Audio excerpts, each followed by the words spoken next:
Hi అండి, welcome back to Lalitha వల్లరి kitchen. ఈరోజు నేనైతే కాకరకాయతో పొడి చూపిస్తున్నానండి. చాలా ఈజీగా చేసుకోవచ్చు. అండ్ కాకరకాయ ఇష్టం లేని వాళ్ళు కూడా ఇష్టంగా తింటారు. చాలా బాగుంటుందండి, కమ్మగా ఉంటుంది అన్నంలోకి. అండ్ నేను ఇక్కడ తక్కువ ఆయిల్ యూస్ చేసి చేస్తున్నాను మీకు. ఫస్ట్ అయితే కాకరకాయ ముక్కల్ని ఇలా రౌండ్గా కట్ చేసుకుని కాసేపు ఎండలో పెట్టుకొని ఆరబెట్టుకోండి. ఆరబెట్టుకున్న తర్వాత కొద్దిగా అది మునిగేంత ఆయిల్ అంతా పోసుకుని ఇప్పుడు సన్నగా మీడియం ఫ్లేమ్ పైన వేపుకోవాలండి. వేపుకునేటప్పుడు జాగ్రత్తగా వేపుకోండి, ఎందుకంటే కొద్దిగా ఆయిల్ పోయడం వల్ల తొందరగా మాడిపోయే ఛాన్సెస్ ఉంటుంది. సో దగ్గరుండి అలా పరుచుకుంటూ వేపుకుంటూ ఉండండి, మెల్లగా తిప్పుకుంటూ ఉండండి. ఇప్పుడు వేగిన తర్వాత ఇలా సపరేట్గా ప్లేట్లో తీసి పెట్టుకోండి. మనకి క్రిస్పీనెస్ అన్నది తెలుస్తుంది చూడండి ఇలా నలిపితే. ఇప్పుడు ఇక్కడ అదే బాండీలో ఆ ఆయిల్ సరిపోతుందండి.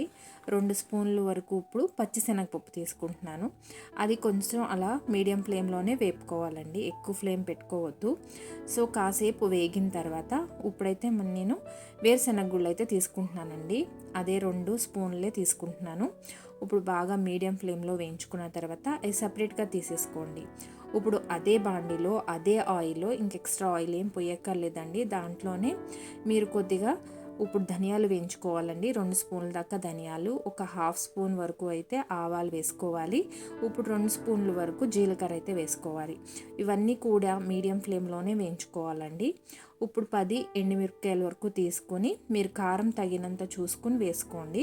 ఇవి కారం ఉన్నాయి కాబట్టి నేను 10 తీసుకున్నాను, లేదంటే మీరు కొన్ని ఎక్కువ వేసుకున్నా పర్వాలేదు. ఇప్పుడు కొద్దిగా దాంట్లోనే కరివేపాకు కూడా వేసుకుని అలా వేయించుకోవాలండి. వేయించుకున్న తర్వాత స్టవ్ ఆఫ్ చేసుకున్న తర్వాతే ఇలా నువ్వులు అనేవి తీసుకోవాలండి. ఇవి కూడా 2 స్పూన్ల వరకు తీసుకోవాలి. ఇప్పుడు బాగా స్టవ్ ఆఫ్ చేసుకున్న తర్వాత నువ్వులు వేసుకుని వేయించుకోవాలి. వేయించుకున్నాకనే ఇప్పుడు మనం ఇక్కడ ఎండు కొబ్బరి వేస్తున్నానండి. మీరు కావాలంటే వేసుకోవచ్చు, లేదంటే స్కిప్ చేసుకోవచ్చు. అండ్ అలాగే కొద్దిగా చింతపండు కూడా తీసుకుంటున్నాను. చింతపండు వేయడం వల్ల టేస్ట్ కూడా చాలా బాగుంటుంది.